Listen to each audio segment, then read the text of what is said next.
I'm going to absolutely bomb her with a massive hip throw. We good? Yoko-wakari. I didn't tell her I was going to do that. I'm quite proud of that. What's up, BJJ fans? Of course, the BJJ stands for Blind Judo Journey, and this is 3 simple gripping strategies for BJJ. So, standard stand-up tends to look like this: sleeve, lapel. Here is a pretty neutral position. In Judo, or any other gi sport, sambo, etc., this would be quite a fine position. We can do a lot of things from here, but we're trying to exploit BJJ players, and we're trying to use the rule set for us. So, rather than holding sleeve lapel, we have double lapel. It's exactly what it sounds like. Double lapel ends up being a very neutral position again. Okay? There's some throws we can do here, but it's quite hard for me to turn because I've got both my hands on her shoulders. I'm going to take around the top of her collar. Okay? This is horrible, isn't it, Kristen? Yes. Yes, it's horrible. When I'm here, what I'm trying to do is glue my partner's head to my shoulder. They hate this. This is horrible. Okay, we have a few different options. If they try and push away, I'm going to inside trip them. That's my front foot connecting with their whichever foot is closest. So this one here, locking in, and that's as they push away to create that reaction. The reason we're actually using this grip is to exploit reactions that BJJ people have, okay? Because in this position, she feels really like she's been out gripped. So a lot of people will just dive on my front leg trying to go for a single leg. From here, we go straight into my how to use judo to counter the single leg in BJJ video, where we have a lot of different options, whether that be grab the belt, big throw, Sumi. So as I say, the main point here is I'm allowing her to take that leg. I know it's coming, and then I can attack from that because I forced her to do something she didn't really want to do, and then I can do whatever I wanted to do. I'm being proactive in my gripping. She's being reactive. That's why I'm winning. The other reaction that a lot of BJJ people will have here is if I bring this elbow up, they will try and come around my back. This is because everyone's seen wrestling and everyone wants to do a big back take, okay? What people don't realize in judo or in gi BJJ, we have a gi that we can use to hold people and pull people. When she does this, okay, I'm gonna still pull her in. I'm still pulling her with this lapel hand. I could still be holding on here. I could go to the belt, but the big point is I'm gonna absolutely bomb her with a massive hip throw. We good?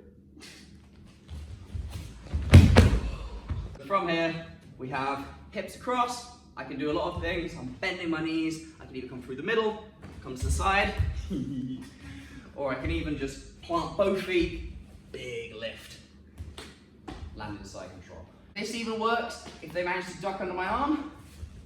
The exact same principle happens. I'm still able to hold the belt, still able to hold her to me, and I'm still absolutely able to bomb her. But I'm not going to. That's a super simple way that we can augment our grip in BJJ. I'm going to make it slightly more complex now. So rather than holding sleeve lapel, we're going to take a cross grip, which is sleeve and lapel. So now I'm holding the same side lapel as the sleeve. In something like judo, this would be called stalling or passive. The reason is it's very hard for my opponent to get past this arm. I'm able to put my forearm on my opponent's chest, make it very difficult for them to throw. But in BJJ, we're really looking more for the submissions. Yes, there are takedowns we can do, and I'll just look at them in a second, but we're looking to frustrate our opponent, make them make mistakes, to give us advantageous position for submission. Notice the tension between my lapel hand and my sleeve hand. I'm able to keep the arm of my opponent straight, meaning that they don't have any strength and I have a lot of strength. As my elbow goes in here, I pull this down. Attacks, takedowns, what we can do from here. Very standard one, outside reap, Yoko-wakari. I didn't tell her I was going to do that. The reason this is super effective, I have this hand here, I can punch through, and then I, boom, reap with this leg as I step through as I punch, so it's step and punch, boom. Once again, the important thing with this is there's tension here, because also when there's tension here, when I release that tension to go for the throw, she's going to pull back, she's going to let me into this space. It makes the really good reaction to cause to get that back reaction and boom, plant their leg. Other things about this, I'm kind of putting weight through this. So there's weight on her front leg, the one I'm attacking. If she's leaning back onto her back leg when I sweep, nothing happens. I want all the weight on the front leg. Here, tension, tension, tension, release tension, and then we can transition. Notice I've kept both hands, kept the collar, kept the sleeve. We can come to knee on belly, we can come straight to arm bars, etc. Final attack from this position, a little bit more complex, a little bit for people who are more okay with doing some big throws, is a Morote Eri Sinagi. It's a shoulder throw. Okay, so we've all seen a shoulder throw like this. Morote Eri Sinagi. I'm holding this lapel. I'm going to do the same thing, but without letting go. Important thing, Kirsten here is judo. Kirsten here is a judoka.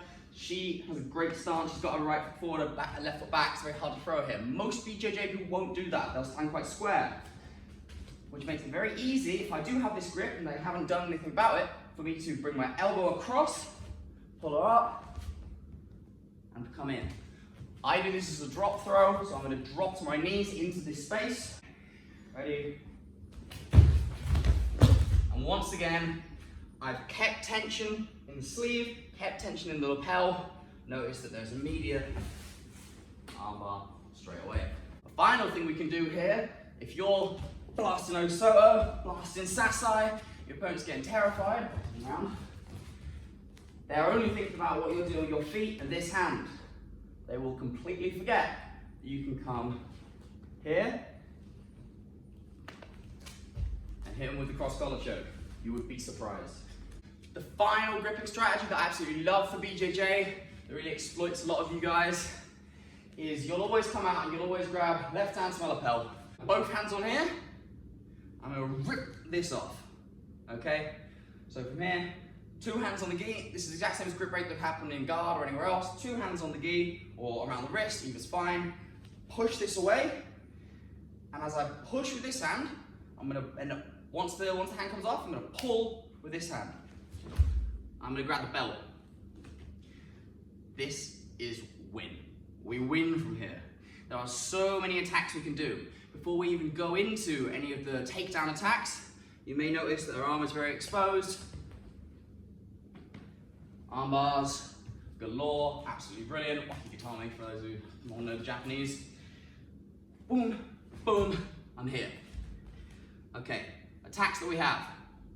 We either have, I'm going to hook the furthest foot as I put pressure onto a shoulder and just drive it this way. And then we end up in, well, either half guard or into side control, but we still have the arm, we still have the connection. Okay, the thing to note as well, as I've just said, my shoulder is on her shoulder, her arm is straight. In judo, and yeah, in judo, you can't do arm bars standing, so we tend to keep this hand a bit further down. In BJJ, you can. So I want this arm to be as straight as possible. I want to be putting pressure on it with my chest, putting pressure on her shoulder with my shoulder. Sorry. Putting pressure on her shoulder with my shoulder so that she feels as uncomfortable as possible. I'll come to that in a second. Other attacks we have. We're going to bounce our partner. This is a great reaction. I've got 2 attacks in here. I'm going to bounce her, and as she comes up, I'm going to try and take her backwards. This can be with a couple of different methods. Either as she comes up, I'm going to hook in and drive her, or as she comes up, I'm just going to push everything in and drop and come through into either mount, side control, wherever I end up. The important thing about this is that I bounce. That is creating that reaction. Especially if I'm putting pressure on the elbow, when I bounce, she's going to bring this in. It's put so much momentum going that way. The final attack, which is just the best, is Sumi-gaeshi. You've seen this in a couple of my other videos talking about judo for BJJ, but it's again, we're here and here, so I'm on the belt, I'm on the sleeve, and Sumi-gaeshi is anything where my leg comes to the inside of her leg, and I drop to my hip, my back hip, she's going to roll over me. So I'm here, here, and again with a bounce. I bounce, but this time I'm going to bounce and pull her towards me. I still have the arm, I come over into side control, I win. I'm going to show that throw one more time, because this is super awesome and cool. Take this off, here, and I'm gonna pull, and as I do that, I'm going to jump in. This isn't a here, it's like jump, and realistically this foot wouldn't even touch the ground. I come over, still have the sleeve. Just for the super judo nerds, there's a couple of variations of this as well, called Yoko-wakari. Kind of only works in the lighter weight categories. I'll have to see if I can do it, but the concept is, instead of me putting this leg here, I'm gonna stuff her arm between her legs, and I'm gonna drop on the floor here, onto my back. I'm quite proud of that. And then finally, with all of these, I've been trying to demonstrate that we're not always trying to do takedowns. We are not just trying to throw. We're trying to use our advanced grappling knowledge to make them make mistakes. Boom, boom. If they have been here before, if they've ever seen us before, they know they are screwed. They ain't got nothing here. They're gonna turtle up. 50% of the time, they will turtle up. This is why I'm bouncing them, why I'm pushing them down, I'm making them want to go to the floor. But you will notice, I still have this arm. It's still extended. As I said, I have my chest pressure on this elbow the whole time. As I come down, we either can go into a waki-gatame, we can go into a straight armbar, or any other attack that we want from turtle when their arm is exposed. So once again, I go here, 2 hands on this grip, pull off, pull through. I'll do that fast so you see what it looks like. 2 hands, pull. See how her head is down. I've broken her posture. I'm pushing her down, pushing her down. She turtles up because she knows I'm better than her. This is all hypothetical. And you'll notice this arm is exposed. I can do everything. Omoplata, for example. Or can I do omoplata?